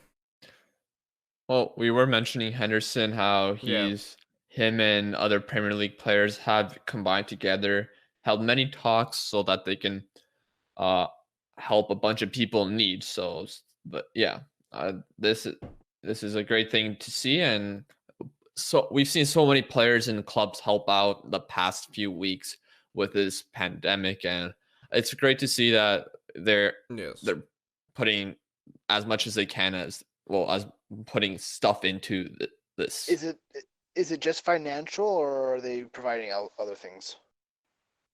I think they partnered with the NHS charities together in order to assist them in generating and distributing funds quickly and efficiently to where they're needed most. So awesome. So then it's helpful for everything, basically. It just helps if they need money in a pinch, kind of thing. They step up, which is good because that's they're making huge money. That's why they're there, kind of thing. Or if one area of the NHS needs some extra help than others, and that they'll distribute it in a great way. Yeah, totally. And that's great to see. Should we move on to the question? I don't know what else there is to cover in the world of football. Sir Kenny Dalglish, he's been released from hospital after he was positive for corona, so that's good. And I'm gonna just say this because I think it's kind of interesting. Neymar's he's got a stepdad. His stepdad's 22. Yep. Is it officially his stepdad, or is that just people making jokes? No, I think that's official. No, it's legit. It's legit. Like they're married? They put a ring on? I don't know if they're married or if it's just his mom's boyfriend. I don't know for sure. He does TikTok dances. That's what we know. But it's younger than. Let's be honest. Neymar and his family are interesting to say the least. Hey, if they're happy, that's all good, man. That's all good. If they're happy, whatever. It's just an Woz's fun fact for the week. I don't know, Woz. I don't know if that's okay. I mean, it's okay, with his sister. I haven't heard of these rumors with his sister, but we're not going to talk about that. That's just going to another round we don't need to go to. This is a football that's what I'm podcast. saying. They're weird. Maybe, potentially. I mean, hey, man, keeping up with the Neymars. Keeping up with the Neymars. But That'd be a great show. It'd be very weird to have a stepfather that's okay. Let's get to questions. All right, first question comes from Instagram from Sean Mull 07. He asked, "This may be bothering you, but could you discuss your EPL team of the season?" Well, I mean, that's an interesting topic. Thank you, Sean. What? Anyone gonna speak? Oh, look, you look so confused there. I'm just thinking. I feel like we might have done a combined one. Yeah. So I guess we can reiterate that one. I think we had. Did we have Allison in net? Allison or Robertson? Actually, whoa! Back up. Did we put Dean Henderson in that conversation? No, it's Allison. Okay. It's Allison. And we had left back as Robertson. We had Van Dijk center back with Soyuncu. Yep. Yeah. Right back was Trent. Which, I mean, that's debatable. And our midfield was Kevin De Bruyne. I honestly forget who. No, I don't think we had Fabinho. No, I forget who we actually had. No, it's De Bruyne, Henderson. Oh, yeah. And then Captain J. Hendo. Definitely. Who else? I can't. Gotta be a player from Sheffield, in my opinion. Fleck or Lundstrom, one of those. Lundstrom's not. What about Ndidi from last year? Madison. Actually, I feel like we're missing someone. I kind of do want to put Jack Grealish in this conversation. Is it too much to ask? No. I think we had this again. We had this argument last time too. All three of us said no. But okay, for our third, who would we pick? Well, third midfielder, we had De Bruyne, we had Henderson, and we have a Sheffield player, or do you want Kovacic? Do you want Ndidi? Do you want Madison? Who do you want, Woz? I'll go Ndidi. He's been very good for Leicester. Yeah, Ndidi. He's been good. Okay, really we'll good. go Ndidi. Okay, and then the attack. Mane was there. Mane, without a doubt, yeah. Jamie Vardy. Yeah. I think. And was it Salah or someone else? Did we choose someone else? Did we forget? It wasn't Adama Traore? No. No. I think it was just Salah. Or was it Aguero? Well, we're talking about winger. It could have been Aguero, but I think Salah deserves a shout. Of course you think that. Hey, look at his stats, man. Actually, wow. Wow. Actually, I think Aubameyang's got to be in there. Yeah. Do we put Aubameyang instead of Jamie Vardy? No, I want to compare our... No, we could put Mane, Vardy, and Aubameyang. I think, come on, yeah. I mean, but also, Sky Sports users, let's compare to they have the team of the season they voted for. In net, they had Jordan Henderson. I wonder who thought of that one. They had Jordan Henderson goals. Not Dean? It's Dean Henderson, my bad, okay? There's a lot of Hendersons in the world of football. Shut up. I know Captain J. Hendo is fantastic, but I don't think you've pulled up Kyle Walker yet. Okay. So they had Dean Henderson in net. I wonder who thought of that one originally. I don't know. Right back is Trent. Their center backs are interesting.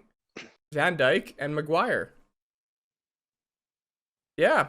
This is already sounding like a United fan. No, this is Sky Sports users Premier League team of the season. It's a 4-3-3. So it's gonna be Man United and Liverpool fans. But I find this interesting because our friend Matt, while we're playing pro clubs, was absolutely crapping on Harry Maguire, saying he's a terrible center back, this and that. And my chat on Twitch was roasting him, like, you know nothing about football. I'm like, you stick it to him. Harry Maguire's class. I mean, he's fine. I don't think he's been. No, he's top not. 2 Premier League center backs. Not. Sorry, but like he hasn't been good for his price tag. He never will be. That's 80 million. Yeah, I'm aware of that, but like he's gonna get compared to that all the time now. Right. It's like. And then left backs, Robertson. The other couple are De Bruyne, Henderson, Grealish in midfield. Wow, another shout by me, I think. Are you sure this is not your team? It's not. It's Sky Sports. You can Google it. And then Mane, Vardy, and Aubameyang. So I'll agree with the front three. I don't agree with Jack Grealish though. No, I don't. He's kind of carried Villa. He's a very very good player he's been fantastic this season for Villa, but I don't know if he's. But for to be team of the season, you're saying he's carrying his team, but his team is still like basically in the relegation zone. So that's not. Their goaltending's awful. Why are you hating Pepe Reina? No, before Pepe Reina. He's like 40 years old, Lucas. Let him go. So you're saying Keaton's bad? Sure. Sure. What? Yeah. Keaton is pretty bad, I'll be honest. Have you seen him goaltend? They're actually not even their goal. It's their defense. It's terrible. You think Jack Grealish can play defense? He's an attacking midfielder, for God's sake. He's not a CDM. Tyrone Mings is not where it's at. Although he scored 1 goal against United, I think. All right, Mings or Grealish? Mings. God. Enough. Let's move on to the next question. We've been talking about this for way too long. It's nearly midnight. Don't yell at me. Angel, I'm not yelling at you. We can't continue. I'm yelling at you. Angel says, "Do you think Carlos Vela is too good for the MLS?" I would say so. Yes. He's a very talented player. If he's completely destroying the MLS, I think he's too good for it. So yes, I think he has the capabilities to play at like not a smaller team, but like a middle team in the big leagues, I'd say. It's just he's never really it seemed like he never motivated himself to be able to reach a high level. I know he was a very highly rated player when he was younger and was at Barcelona. I think he was at Barcelona, or was it Arsenal? One of the two. And I don't honestly, I'm not sure. But Liam, you have something to say? Don't compare Barcelona and Arsenal, please. Don't. Well, put no, the two in because the I same think it was Giovanni category. dos Santos who was at Barcelona in his youth. Yeah, I know Barcelona did make an attempt to sign Villa. I don't know when that was, how recently it was. I know Villa did turn it down because LAFC made a fantastic offer for him, basically. Yeah, and he's doing good there, and seems like he's enjoying himself, so might as well stay, right? Luke, Woz, and next question. I think that's all we have. I don't know if I can find anything for that on Instagram anymore. We had some, but there was only a few. I didn't put up a poll. I'm gonna get to the week. TikTok questions now. We have lots, and they're all some interesting questions. Let's ask how many? 10? No, a lot more than that. Please, nothing about Ireland. We've got so many. Any league that's halfway down the UEFA coefficient, please. I'm tired of it. All right, well, just give us some good questions. Do I know the Albanian league? No, I don't. I'm sorry. Look, I mean, do I know the Gibraltar league?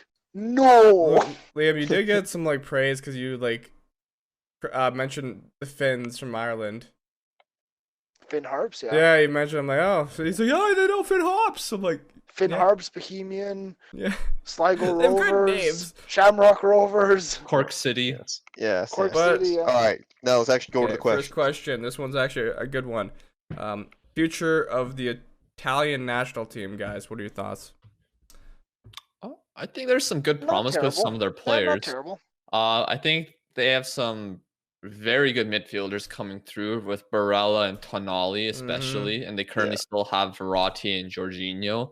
Their defense, there's some good prospects there with Bastoni and I can't remember another. Pizzella, I think. They need to move on and forget the Bonucci, Chiellini era and Buffon and move on to your next. I mean, Bonucci's still old enough to It's a good be leader. a solid player on this side. Yes, but I think you need to start focusing on your younger defenders. I think a and lot of getting people them forget used how to the national team. A lot of people forget how young Donnarumma is. I mean, he's an excellent keeper. There's He's a good also goalkeeper.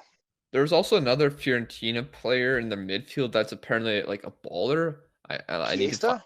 No, Federico Chiesa? I'm still not sure if he's gonna make the top level or not. He seems like he has promise, but I'm not exactly don't mind him, sure. actually. I don't hate him. Italy's but- midfield is very tasty though, and It's this guy. tasty. It's like this cake. Gaetano Castrovilli. Apparently this guy's a baller, from what I've heard. I like how Lucas is actually trying to be serious and talking. Woz has got cake down his throat. I can't see Woz right now, so I can't tell. Oh, Woz is eating cake. But Lucas. Is All I can see is Greg's egg. Did we your Scottish mention? flag and this loading screen. Knowing me, did we mention Zaniolo? Oh yeah, he is. He is got recovering potential. from an ACL injury right now, but Right. he is very a very good player. He is someone that's gonna be very happy that the Euros got moved because Definitely, he was looking so good for Italy, and then he got injured unfortunately, and now the Euros are 2021. He'll be back and he'll be good to go. I'm excited to see what Italy Hopefully, can do. like he doesn't get Because Yeah. Italy has been point, kind but of on a transition period in the last couple of They're years. not bad. Well, They're not bad. I mean, they didn't make the 2018 World Cup. That was a shock. Yeah. 2016, they didn't do too hot. 2014 World Cup, they also didn't do well. They haven't done anything since 2012. 2016 they did well though. They did? I Yeah. can't remember. Conte? Right. Then they make the good. They made it. They surprised everyone. They had like a average roster and they nearly you know made what? the semifinals. Okay, good. Okay, I'm wrong. I'll admit that. I know nothing. But they now have an actual coach who actually has a good reputation and knows what he's doing. Yeah. Okay. But I agree with what we're like. Italy needs to move on from their prime past days, players. Yeah, like all those players are getting like past their prime now. It's time to move on. Yep. I think they've been doing a good job with that recently. They've been transitioning some talented players. Some probably won't make it at the highest level for the national team, and some will. So time will tell with that. On to another Next question was. So this is about another nation. This is gonna get a lot of attention, I feel. What do you think of the English national team? Okay. Are all the questions national team No, related? no, probably not. Probably not. But No. what can I say? England have a very bright future. I think they're going through another golden generation. I think the key to this will be how they're managed. Hang on. We've talked about England national team plenty of times about the fact that they have all the right players and stuff. It's just whether they can actually perform. Well, not exactly all the right players. They do have the right attackers in a sense. I think. I think Get maybe some better defenders too. Get John Stones out of there. I think there's a lot of competition. Get on the bus. There's a lot of competition now, which is good. I mean, they're set at right back. They're okay Yeah, at they left got back. enough right backs. Center back, they have Joe Gomez and McGuire. And maybe Tamori coming through. Who? Tamori? He's coming through, but I Yeah. think Joe Gomez is. But much if we're done with better. the future, I mean, it's right. I think they can push for an international title in a couple of years. I mean, they made the World Cup semifinal in 2018. Yeah. And that was kind of a stretch for them, let's be honest. But yeah, I see them doing well in tournaments in the future. I see them they remind me kind of of the German team from like 2008 to 2014. Jesus, a They shit. didn't remind me of that. Not at all. not in the way they play. Jeez. Okay. Can I speak? Not in the way they play, but kind of Okay, like explain yourself. the team in 2008 for Germany was kind of young at the time with a mix of experienced players, and they didn't win a tournament until 2014. So it'll take some time, and I see them doing well. I see slight comparisons, but not exact, of course. Some people might be very confused on what I'm trying to say, but It's coming home. I think these group That's of what Woz is players, saying. essentially, if they stick together for a number of years, number of tournaments, they will win something. Maybe a Euro, probably. A World Cup is a stretch, of course, always. But yeah, I'm excited for I mean, England. Euro's a stretch too. There's a lot of. I mean, Portugal won it. Yeah, but there's still Can great I, teams you have to face. No, yeah. So I think they've got the Can I right. get And that's my- why I my- say it with national like tournaments and stuff. It always just depends who shows up, and you need your players to show up. Can I give my opinions now? Yes. No. It's not coming home. It's not coming home. Personally, I think some of these players It's not have. coming home, boys. I think some of these players have a good head on their shoulders, like Rashford, Greenwood, the United, of course, Sancho, Grealish. He's just saying United I'm not- players not and even that. like hopeful You're United. saying Grealish has good head on his shoulders? Actually, the never mind. guy just drove drunk in Never COVID mind. Never mind. But quarantine. okay, let's back up. Trent Alexander-Arnold. I like their players a lot. They have fantastic right backs. Yeah, so I'm excited to see what they can do in the future. All right, Oh, they can get Kyle Walker out of there. Guy's not needed. and they I got think- Dean Henderson coming through as well. Yeah. So Yes. No more Pickford. yeah. No. Hey, he still hasn't messed up for England yet. All right. Yeah, but they gotta So, give Dean a shout. with here's how a good he's question. been playing. This is very good. Could you discuss the situation at Newcastle? You know, Ashley, Joe Linton, potential buyers. Have they been bought yet? Have I been told I'm wrong? No. The man went on like a full novel in our comment section about how I was wrong because they're gonna get bought by the Saudi royal family who's worth $13 trillion. I'm like, Well, I assume all this takes no. this takes some It's time. Newcastle. It does happen. Now It's about their players and stuff. I think we all know Joe Linton. Lucas. He's kind of been a flop. Lucas. I Lucas. still hope he can become a okay player. I think we all have. I'm sorry, but I think you called him the next Bobby Firmino. You did. No, I I'm pretty didn't. sure. Well, there I'm was pretty like- sure you made that I was comparison. no, He's no, a young man. Liam, Coming from No, Brazil. shush. He lived in Hands up, Germany. Woz, hands up. Guys, come on. Liam, I compared his situation to when Roberto Firmino first came to the Premier League. I'm not saying he's exactly the same player. Obviously not. I don't think I've ever said that. Shame on you, Liam. Basically, I'm gonna say this. Newcastle only has one spark of joy left in that club. Two. And they got one. And his name is Alan St. Maximin. Without that man, Yes. that club is Yeah. tire fire He and brings sad, just so depressing. much Lucas, who else? excitement to the team. They got and- Mike Ashley still in charge. They have Fat Man Bruce leading the team. They've got a striker who scored 2 goals all season. Like, What would John Ah. Shelby?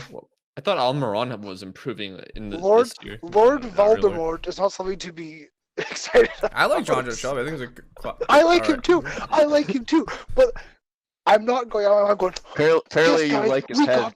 We got Voldemort. Yeah. But I mean, yeah. I mean, if that club is to ever kind of succeed and take the next step, they gotta get rid of Mike Ashley. Because you see Newcastle, they've been in and out of the Premier League for how long? And all of a sudden, Wolves and Sheffield come in and they're like, hey, look, we're already competing for like top 6. And Newcastle is still figuring it out.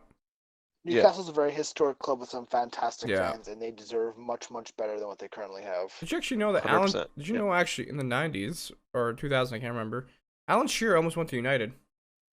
Yes, that's a very widely reported story with Alan Shearer rejecting United. Okay, I didn't know that. And Alex Ferguson not returning his call. Yeah, I just learned that. I'm sorry.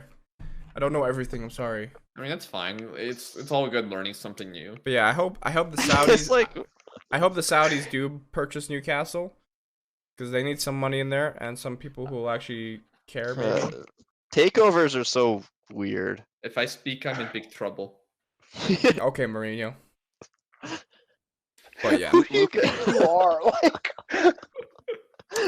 Lucas actually stands Jose sometimes. In my opinion, yes. Joe Linton, he'll probably just need some more time before he becomes a top striker. Yeah, I think Joe Linton, the time on the West Brom bench, that could make him better. Okay. All right, go to the next question. From Mbappe, the best. What are your opinions about the Croatian soccer team? Football, remember? They got second place in World Cup 2018. I think we all remember that, yes. But, I mean, Croatia, they've got some class players. I mean, okay, well, first, Modric and, like, Rakitic are getting older. Modric, carried that team hard. He had a fantastic World Cup. Why do you think I had the Ballon d'Or? They're getting older, and, yeah. That's but they got the likes of Rebic in there. Yeah. Mandzukic again older. I rate Mandzukic a lot. I mean, I do too. I like Mandzukic, but he's getting older. His time is almost done. I think in that tournament, Vida was my favorite center back by far. You've said that, I think, 6 times in the past week. Every time we play pro clubs, you compare yourself to Vida. Perfect time to bring it up. Woz compares himself to like every single player in the world. Makalele. Usually him. Prime Zidane. Roberto Carlos. I mean, they've got the likes of Alan Halilovic as well. He's a bright star. He can come through. What? Are you in 2015? He's still got potential. Halilovic. Yeah, I mean, that guy hasn't done anything the past 3 years. Yeah, and Odegaard's been linked as the next great thing since 2015 as well. Because he has been doing stuff. Have you watched him this season? Yeah, I know. Yeah. Halilovic is What point are you making, Woz? Let me bring this back to the actual question at hand.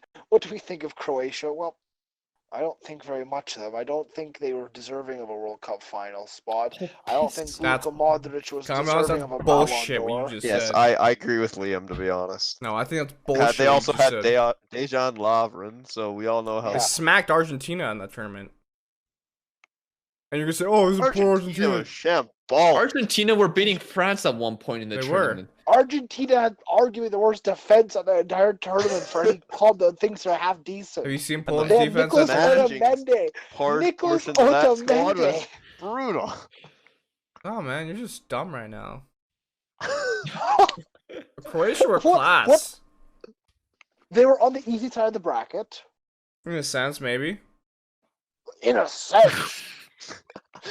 Were you looking at both brackets? This is when, I hope you know the 90th minute started during the World Cup of 2018. We can go back and look at our opinions. I wasn't on there. I'm aware when we started, and I firmly believe I had the same opinions about Croatia then as I do now. I mean, that England team wasn't bad. Look, we're not talking about. We already talked enough about England. Croatia. Okay. Can I please have my opinion on this? Yeah. Okay. Yes, Jose, go ahead. Thank you, Rick. Shut up. It's rude. No, sorry. If you get that reference, you're great. But anyways, I think Croatia, they have a decent future. I've heard from some people that they have some good players coming through. One guy in particular, Luka Ivanusic. He's like a central midfielder, attacking midfielder. I've heard good things about him, and they always develop great players in Croatia. They have one of the best youth systems out of any national team in Europe based on the size of their country. So I think even if the golden generation they have right now disappears, they'll always have solid players to get into that side. Will they ever make another World Cup final? I don't know. Anything can happen in the next 40 years. If you do look back to 2018, they took on Russia in the quarterfinals. That was 2-2, won the penalties. To be fair, Russia was good that tournament. Come on, they were decent. To be fair, Russia was a huge underdog team, so I mean, if anything, Croatia should have beaten them. They also beat Denmark in penalties 3-2. Denmark also wasn't a poor side at the time, especially Christian Eriksen. Denmark. Lucas doesn't rate him. Denmark's on. Come on, man, show some more respect. Liam doesn't like Danish people. No. Well, if you look at the other side of the bracket, though. Yes. What teams did you have playing each other there? France, Uruguay, France, Belgium. Yes, I understand. Very good teams. France, Belgium, Brazil. He had like favorites going on favorites. Any of those teams could beat and then Croatia. France just lays the law on Croatia in the final at 4-2. But they're a great footballing nation. See, the thing is with that though is you got to give it to Croatia because they did make the World Cup final though, which is fantastic for them. And what I was saying earlier is the fact that their players showed up when they needed to. I just think that Croatia had a great system in place, and that's what helped them get to the final. Yeah. All right, next question. Which modern greats could we potentially lose after this lockdown? Aging players may never regain their form again. That's a good question. Modern greats that we may lose. Oh, that's kind of tough to answer right now. Kind of a sad question to answer. Yeah. But I think Messi and Ronaldo will be fine for the next few years still. I could see maybe Aguero. No. Maybe because of his injuries. I don't know. I'm going to give you a weird answer here. And when you hear my answer, the term modern great, I'm going to stretch to the very, very far ends of imagination. Oh, boy. Johnny Evans. Hear me out, Lucas. Hear me out. Okay. Is Johnny Evans a fantastic player? No, not at all. Lucas is gone. Johnny Evans has had a very good year this year, correct? Do you agree? Yeah, he's been playing well for Leicester. Yeah. I think Leicester as a whole have played above their capabilities. I think Johnny Evans is part of that. How about Jamie Vardy? I think coming back from this break, coming back from, who knows how much time off is going to be. It could be 6 months after this is all said and done. I think Leicester will be out of form. I think Johnny Evans will be out of form. And I don't think he'll ever gain it back. In my opinion, you have to look at players who have bad habits but are also very good. I mean, an example would have been like Balotelli back in 2012-13. But what about Eden Hazard? Do you think he can get back to this after? Of course he can. It's Eden Hazard. We've seen him be brilliant. That's why I don't think any of James the Rodriguez greats of current day. This is gonna mess them up. Coutinho. No, I agree with Liam. That's why I look at Johnny Evans, like a decent player who's had a very, very good year, but is not going to get back to that same level. I just mentioned Hazard because he said that I'm trying not to go to the pantry to eat a lot of buns. Guys, stay away from gluten. Like I said, if you gotta look at some modern great. That's a Lucas answer right there. That's not interviewing Lucas. Oh, like I said, how are you handling quarantine? I'm trying not to eat too many buns today. That's a Lucas answer. Well, yeah, like. Okay. It's such a hard question to answer because maybe Mr. Milner. You don't know how long this is gonna last for until. You're just naming Liverpool players now? Ox is busy at TikTok now. So was a bunch of footballers. Okay, look, I'm just saying. But it's too hard of a question to answer. But Liam's got a point. Johnny Evans definitely not. Not a legend. That's why I'm not a legend. Not a legend. Top modern day. William's also the same guy who doesn't rate Aaron Ramsey, so. No, he's trash. But Johnny Evans is a guy I could see not ever returning to the form he was in this season. I think that's harsh. Not even a modern grade, but okay. I'm not saying he's a modern grade. I'm saying he's not returning to the form he was in. I don't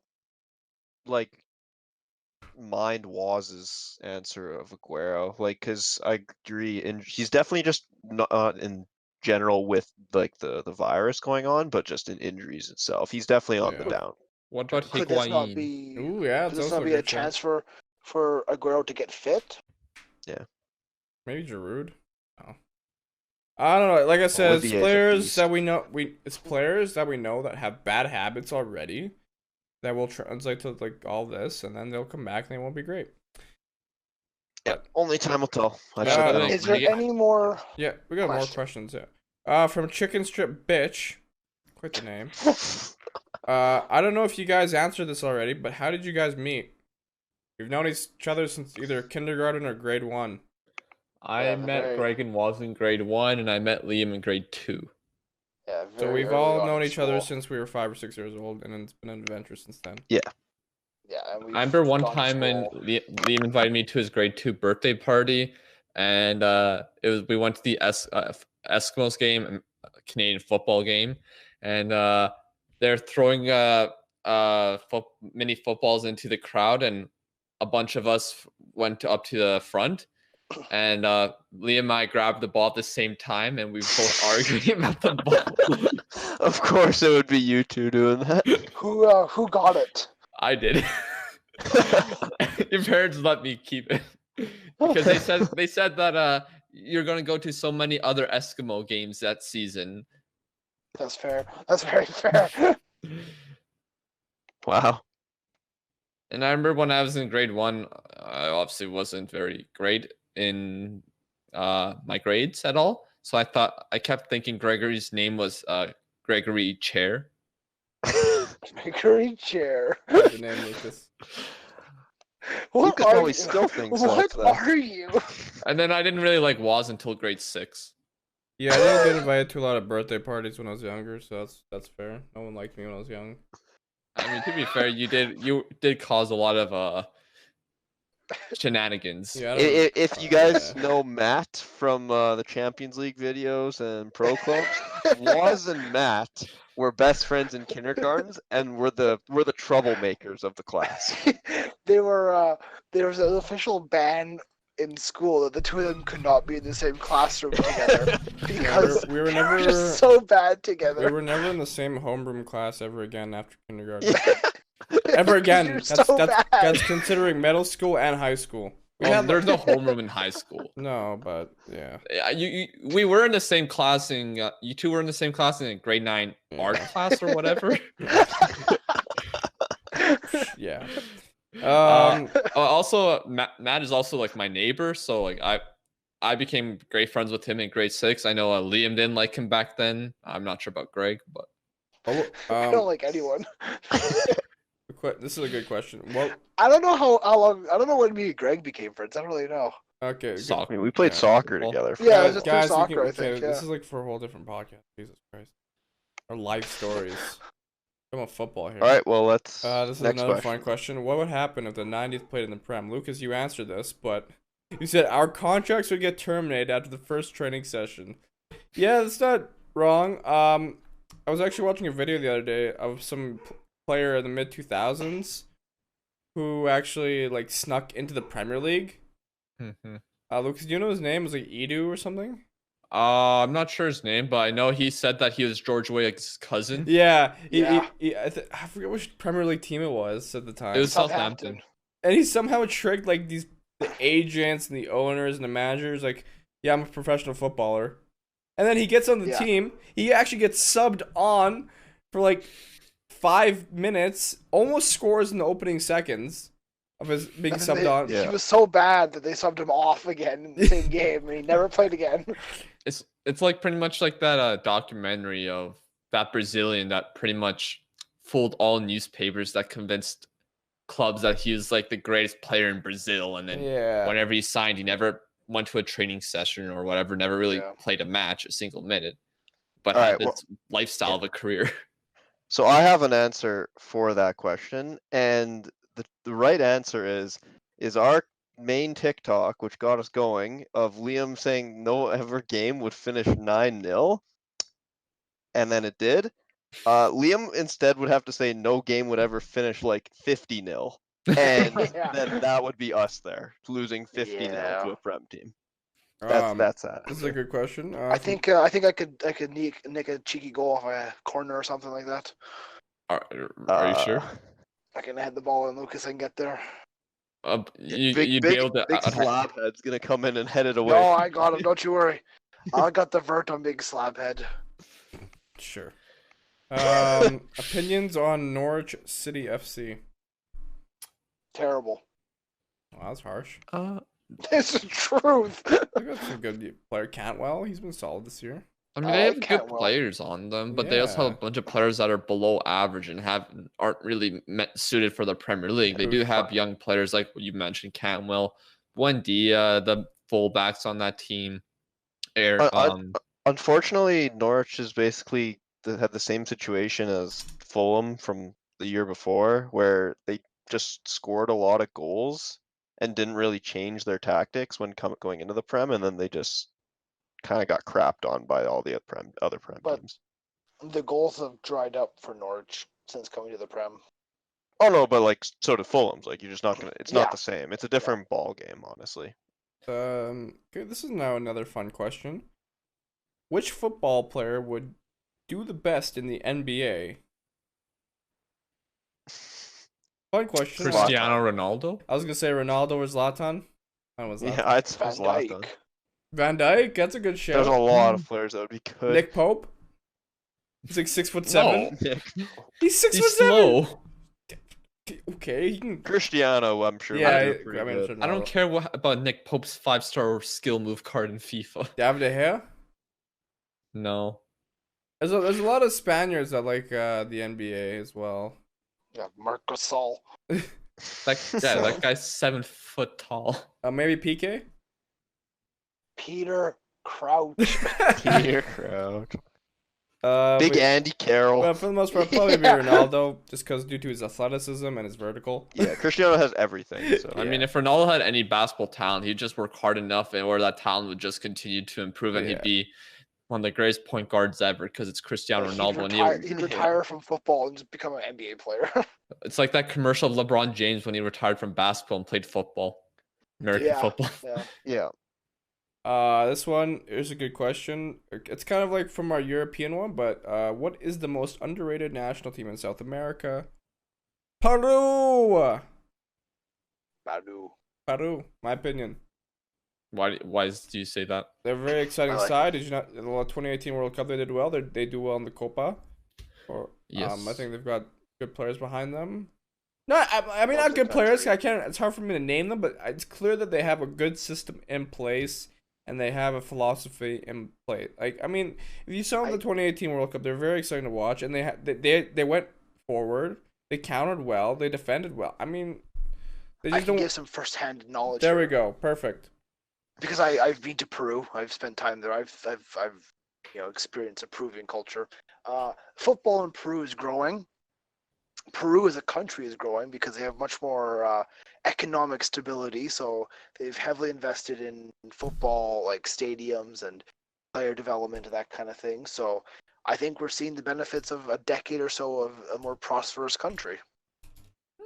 Interesting. I know Ecuador is all right. They're not anything out of this world. Bolivia is underrated in World Cup qualifying because they're impossible to play at home. Yeah. So altitude just messes with you. Yeah, that's true. I can't remember. I think it was the 1970 World Cup. I know Brazil. They kind of had to tactically think ahead before every match because of the altitude in Mexico. Mexico City. Yeah, like they would. I think it was in their group stage game. It's like, okay, we need to win this game so we can stay in Guadalajara, so we can keep playing like this. Because if we lose this game, we go to Mexico City and we have to change everything. So it's crazy how much altitude affects the game. Yeah. Yeah, I know. I remember Toronto FC, and when they were they had a campaign for the CONCACAF Champions League where they lost in penalties in the final. They had a bunch of training sessions in high altitude places so they could compete with the Mexican sides. Yeah. One nation I'm kind of disappointed to see right now is how Chile has been performing recently. I mean, there's not really any extremely good players coming through right now, which is really odd. No. If you're a Chilean supporter, can you please let us know what's happening? Because you guys just went through a golden era. Their country is a very rough time right now. To be fair, the politics is I mean, they had a golden generation from that 2007 U20 World Cup team. A bunch of those players were featured in those Copa America winning sides, and now they're retiring, and I guess they don't have any players coming through right now. One of my coworkers, she's very close friends with the Chilean national team. I don't know how she has ties with them somehow. It's fantastic. She's like she would show me pictures of her and Sanchez. I'm like, oh wow. Then I told her Sanchez is trash, and then she disowned me, or just say she not like me anymore. Not disowned, but. What's the next question was? This is for you. Do you think Karamoko and Dembele will live up to the hype? We've already answered this question like every time. Do you think so? Yes, I do. I do think he can. I think in the right system, given the enough playing time, and given the right opportunity, I think he has the talent. It's just whether or not, I think he can. In a short roundabout answer, I think yes. Dembele the mentality's can be a fantastic there too. Player. I mean, I think so. He's being brought up in a good environment too. Yeah. Okay. One more TikTok question because this podcast is way too long. Oh, okay. I still have YouTube questions. Oh shit. Okay. I know you made it. Okay, last one. Okay, this is kind of fun. Who do you think would be the hardest team in the Premier League to manage and change around? I'm gonna go with Newcastle just because of Mike Ashley. Arsenal, maybe,